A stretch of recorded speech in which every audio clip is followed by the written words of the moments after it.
one is a Polarogram. This is a current against voltage relationship. We get a S-shaped curve. Here we are plotting a graph like this. We are shaped curve, and here is there are different portions are there. That is A to B is there, B to C is there, C to D is there.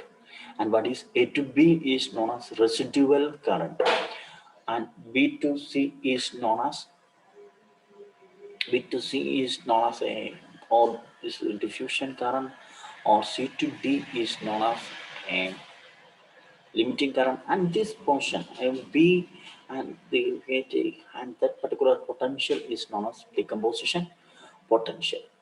And what is this one? Residual current, limiting current, diffusion current, half wave potential, and decomposition potential. Residual current, half wave potential. First is, what is a decomposition potential? If a electrolysis gets started, but in a very short span of time, it will stop due to the accumulation of product molecule on the electrode surface, and that is known as a back EMF is developed inside the solution. Due to the accumulation of this product on the electrode surface, this is also a back EMF. If electrolysis is continuous only when we overcome this back EMF, and that potential to overcome the back EMF and run the electrolysis process very smoothly, and that potential is known as decomposition potential, and this process is known as electrode polar. That is electrode polarization.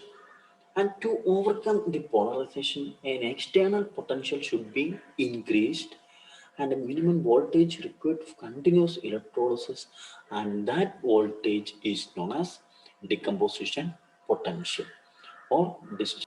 Then the electrolysis overcome the electrode process. Then the electrolysis starts, and the electrode process applying voltage, the reduction of this species takes place, so current increases and reaches a minimum value, and that is known as limiting current.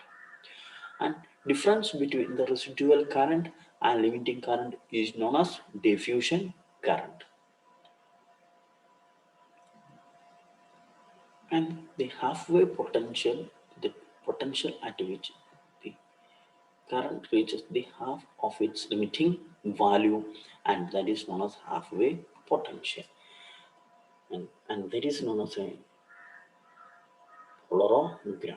It's a S-shaped curve, residual current, halfway potential, limiting current, diffusion current, decomposition potential. Then we look into the details of residual current. The current that flows in the absence of an analyte is called a residual current. That is the bottom portion, A to B portion of the Polarogram. This taking while interpreting the Polarogram.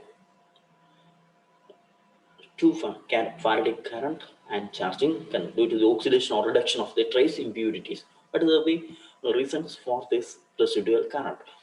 Oxidation or reduction of the reducing trace of impurities. If impurities present, if undergo oxidation or reduction, that produces a current, and that is the one reason for this residual current.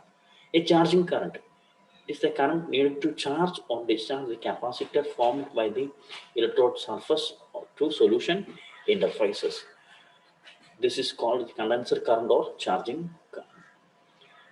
As each drop of mercury falls, it carries its charge with bottom of the cell. The new drop requires more current for charge. These are the reasons for why there is a residual current. Then is the migration current. It is a current due to the migration of ions caused by the electrostatic field between two polarographic electrodes. The contribution of this component is minimized under the experimental condition by taking large concentration of the supporting electrolyte. That is the another important point why we are using the supporting electrolyte in the polarographic method, not to eliminate or not to minimize the migration current. We are using the supporting electrolyte. Only ions of the supporting electron migrate in the electrostatic field. The ions of the depolarizer do not take part in the migration. They reach the surface of the electrode by the process of diffusion. It is observed as plate. It occurs when the mass transport rate is in its maximum. Height of the curve reaches a limiting value corresponding to the concentration of electroactive species, and that limiting current, that is known as a limiting current. Limiting rate at which particular ionic species can be discharged under given experimental condition. That is to indicate the complete reaction takes place in the ionic species under experimental condition. And a very important point is diffusion current. And in this polarographic technique, diffusion current is mainly related to the concentration of the particular species under investigation. That is Ilkovic equation used to measure the diffusion current, or it gives the relationship between the diffusion current and the concentration of the species.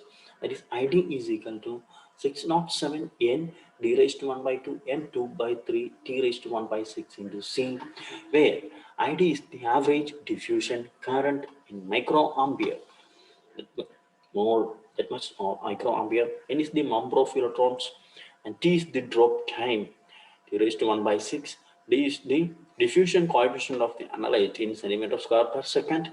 M is the rate of flow of mercury through the capillary flow rate, M raised to 2 by 3, and C is the analyte concentration.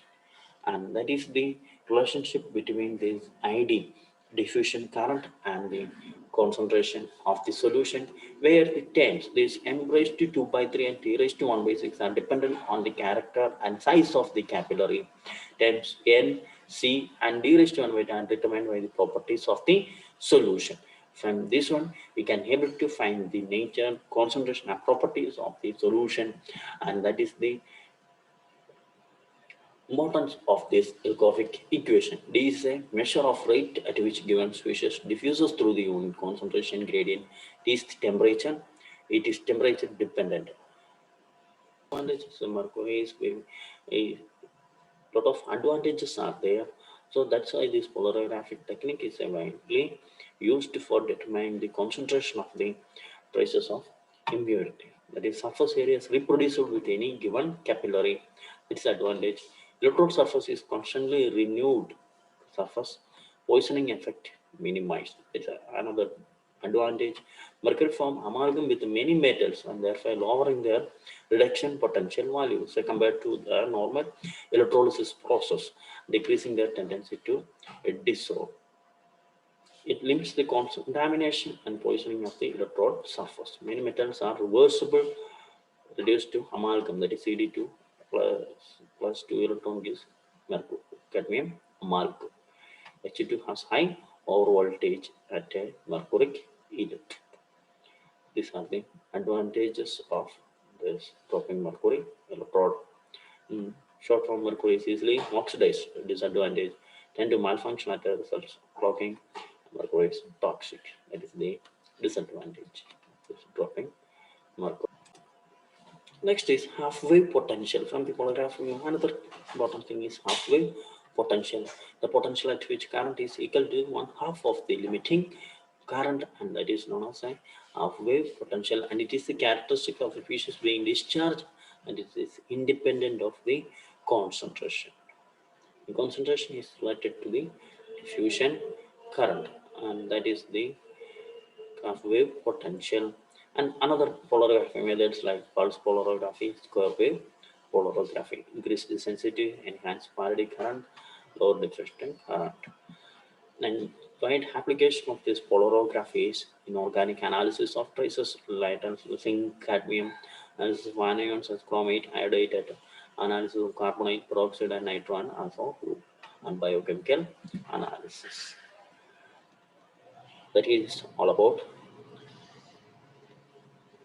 polarography, dropping mercury electron, advantages, disadvantages of this dropping mercury electron, and different current, diffusion current, migration current, half-wave potential, etc. Hope you understood. Thank you.